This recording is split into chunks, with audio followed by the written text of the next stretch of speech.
So my Pico 2 has finally arrived and it's time to get some code onto the Pico 2. But before that you can do that, we need to update the toolchain. In this video, I want to explore how we do those updates, particularly for the Mac, but I'll touch on the other platforms too. Then show you the modifications needed to write a Blink firmware app for the Pico 2. Let me show you how. Hi, I'm John, your concierge to the world of the Raspberry Pi Pico, robotics, IoT and other fun tech. Remember to subscribe and join the community. This is my 3-minute summary looking at getting going with the Pico 2. If you have time, why not check out the full video? Apart from telling the toolchain we're using the Pico 2 and the RP2350 platform, our firmware application looks the same as what it would have done for a Pico. The code itself is the same as we would have run on a Pico for a simple app to flash the Pico LED.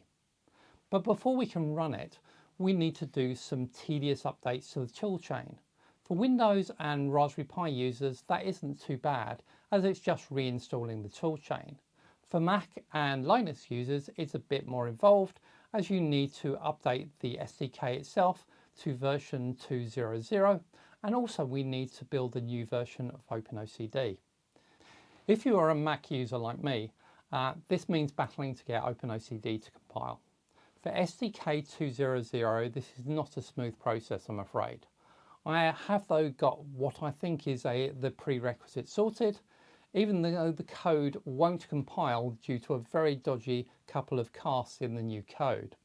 I've produced a patch version of the batch.c file, which I think is causing the issues and which will get you a workaround to a working version of OpenOCD.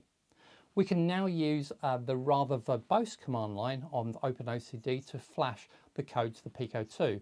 Okay, I can't remember all of that myself, so I use a little utility that I've written as a shell script. It's intelligent and finds my ELF binaries for me as well, and it can also work out whether I'm targeting an RP2040 or RP2350, so it adjusts the command line. I've put a copy of this on the repo for you if you want it. If you like this video and it helps your learning or projects, why not drop me a cash tip using the super thanks button below the video.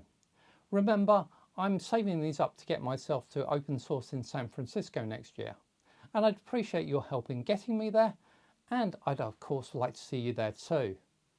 Thank you very much for watching. If you enjoyed the video, then please do hit that like button and please subscribe to my channel so you don't miss the next video. Bye bye for now.